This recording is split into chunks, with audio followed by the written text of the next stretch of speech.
मायरा नहीं सुन रही। Hello hello, my name is Myra. मैं दूसरी कक्षा में पढ़ती हूँ। मैं आपको एक कविता सुनाना चाहती हूँ। चाचा नेहरू प्यारे थे, भारत माता के राज दुलारे थे, देश के पहले प्रधानमंत्री थे, स्वास्थ्य केंद्र में सेना थे, भाषा हिंदी पढ़ाते थे, बच्चों से प्यार जताते थे।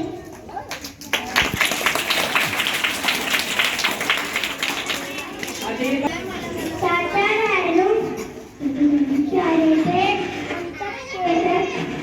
हम सबके रखवाले थे, हम सब